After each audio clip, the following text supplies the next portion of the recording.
Ayub pasal 19. Ayub yakin bahwa Allah akan memihak kepadanya.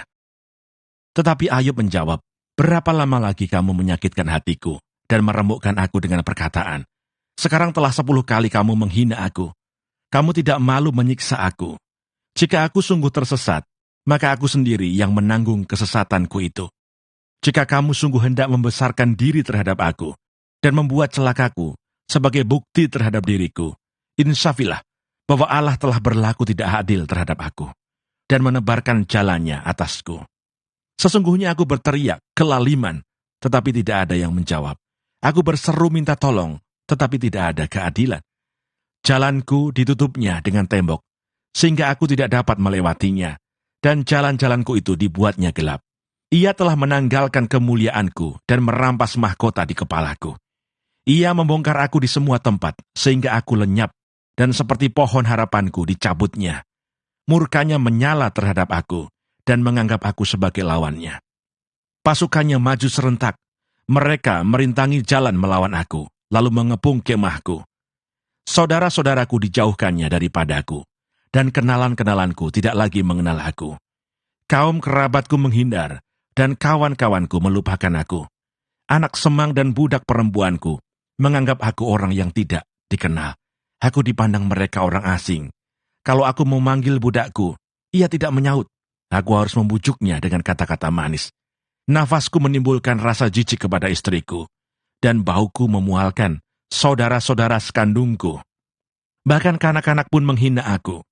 Kalau aku mau berdiri, mereka mengecek aku. Semua teman karibku merasa muak terhadap aku, dan mereka yang kukasihi berbalik melawan aku. Tulangku melekat pada kulit dan dagingku, dan hanya gusiku yang tinggal padaku. Kasihanilah aku, hai sahabat-sahabatku, karena tangan Allah telah menimpa aku. Mengapa kamu mengejar aku, seakan-akan Allah, dan tidak menjadi kenyang makan dagingku? Kiranya perkataanku ditulis, dicatat dalam kitab, terpahat dengan besi pengukir dan timah, pada gunung batu untuk selama-lamanya. Tetapi aku tahu, penebusku hidup, dan akhirnya ia akan bangkit di atas debu.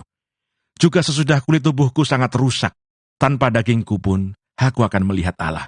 Yang aku sendiri akan melihat memihak kepadaku. Mataku sendiri menyaksikannya dan bukan orang lain. Hati sanubariku meranah karena rindu. Kalau kamu berkata, kami akan menuntut dia dan mendapatkan padanya sebab perkaranya, takutlah kepada pedang, karena kegeraman mendatangkan hukuman pedang, agar kamu tahu bahwa ada pengadilan. Ayub pasal 20. Pendapat Sofar, bahwa sesudah kemujuran sebentar, orang fasik akan binasa. Maka Sofar, orang Naama, menjawab, oleh sebab itulah, pikiran-pikiranku mendorong aku menjawab, karena hatiku tidak sabar lagi. Ku dengar teguran yang menghina aku. Tetapi yang menjawab aku ialah akal budi yang tidak berpengertian. Belumkah engkau mengetahui semuanya itu sejak dahulu kala, sejak manusia ditempatkan di bumi, bahwa sorak-sorai orang fasik hanya sebentar saja, dan sukacita orang durhaka hanya sekejap mata. Walaupun keangkuhannya sampai ke langit, dan kepalanya mengenai awan, namun seperti tahinya, ia akan binasa untuk selama-lamanya. Siapa yang pernah melihatnya bertanya, di mana dia? Bagaikan impian ia melayang hilang, tak berbekas, lenyap bagaikan penglihatan waktu malam. Ia tidak lagi tampak pada mata yang melihatnya, dan tempat kediamannya tidak melihatnya lagi. Anak-anaknya harus mencari belas kasihan orang miskin, dan tangannya sendiri harus mengembalikan kekayaannya. Tulang-tulangnya boleh penuh tenaga orang muda, tetapi tenaga itu pun akan membaringkan diri bersama dia dalam debu.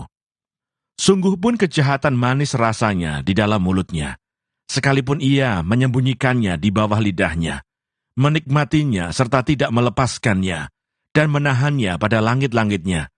Namun berubah juga makanannya di dalam perutnya, menjadi bisa ular tedung di dalamnya.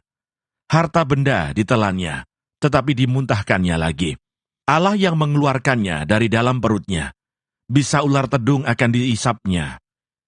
Ia akan dibunuh oleh lidah ular. Ia tidak boleh melihat batang-batang air. Dan sungai-sungai yang mengalirkan madu dan dadih, Ia harus mengembalikan apa yang diperolehnya dan tidak mengecapnya.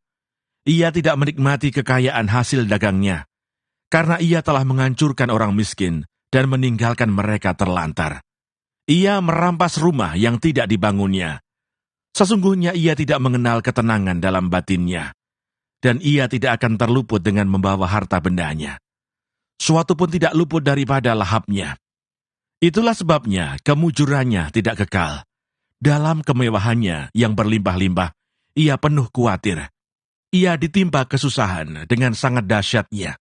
Untuk mengisi perutnya, Allah melepaskan ke atasnya murkanya yang menyala-nyala, dan menghujankan itu kepadanya sebagai makanannya. Ia dapat meluputkan diri terhadap senjata besi, namun panah tembaga menembus dia. Anak panah itu tercabut dan keluar dari punggungnya. Mata panah yang berkilat itu keluar dari empedunya. Ia menjadi ngeri. Kegelapan semata-mata tersedia bagi dia. Api yang tidak ditiup memakan dia dan menghabiskan apa yang tersisa dalam kemahnya. Langit menyingkapkan kesalahannya dan bumi bangkit melawan dia. Hasil usahanya yang ada di rumahnya diangkut. Semuanya habis pada hari murkanya. Itulah ganjaran Allah bagi orang fasik, milik pusaka yang dijanjikan Allah kepadanya. Ayub pasal 21. Pendapat Ayub bahwa kemujuran orang fasik kelihatannya tahan lama. Tetapi Ayub menjawab, "Dengarkanlah baik-baik perkataanku, dan biarlah itu menjadi penghiburanmu. Bersabarlah dengan aku akan berbicara. Sehabis bicaraku, bolehlah kamu mengejek. Kepada manusiakah keluhanku tertuju? Mengapa aku tidak boleh kesal hati? Berpalinglah kepadaku, maka kamu akan tercengang dan menutup mulutmu dengan tangan. Kalau aku memikirkannya, aku menjadi takut dan gemetarlah tubuhku. Mengapa orang fasik tetap hidup, menjadi tua, bahkan menjadi bertambah-tambah kuat? Keturunan mereka tetap bersama mereka, dan anak cucu diperhatikan mereka. Rumah-rumah mereka aman, tak ada ketakutan. Pentung Allah tidak menimpa mereka. Lembu jantan mereka memacek dan tidak gagal. Lembu betina mereka beranak dan tidak keguguran. Kanak-kanak mereka dibiarkan keluar seperti kambing domba. Anak-anak mereka melompat-lompat. Mereka bernyanyi-nyanyi dengan iringan rebana dan kecapi, dan bersukaria menurut lagu seruling. Mereka menghabiskan hari-hari mereka dalam kemujuran, dan dengan tenang mereka turun ke dalam dunia orang mati. Tetapi kata mereka kepada Allah, "Pergilah dari kami tidak suka mengetahui jalan-jalan-Mu." Yang Maha Kuasa itu apa, sehingga kami harus beribadah kepadanya? Dan apa manfaatnya bagi kami, kalau kami memohon kepadanya? Memang, kemujuran mereka tidak terletak dalam kuasa mereka sendiri. Rancangan orang fasik adalah jauh daripadaku. Betapa sering pelita orang fasik dipadamkan. Kebinasaan menimpa mereka dan kesakitan dibagikan Allah kepada mereka dalam murkanya. Mereka menjadi seperti jerami di depan angin, seperti sekam yang diterbangkan badai. Bencana untuk dia disimpan Allah bagi anak-anaknya. Sebaiknya orang itu sendiri diganjar Allah supaya sadar. Sebaiknya matanya sendiri melihat kebinasaannya, dan ia sendiri minum dari murka yang maha kuasa. Karena peduli apa ia dengan keluarganya sesudah ia mati, bila telah habis jumlah bulannya. Masakan kepada Allah diajarkan orang pengetahuan, kepada Dia yang mengadili mereka yang di tempat tinggi, yang seorang mati dengan masih penuh tenaga, dengan sangat tenang dan sentosa, pinggangnya gemuk oleh lemak, dan sumsum tulang-tulangnya masih segar. Yang lain mati dengan sakit hati, dengan tidak pernah merasakan kenikmatan. Tetapi sama-sama mereka terbaring di dalam debu, dan berenga-berenga berkeriapan di atas mereka. Sesungguhnya aku mengetahui pikiranmu, dan muslihat yang kamu rancangkan terhadap aku.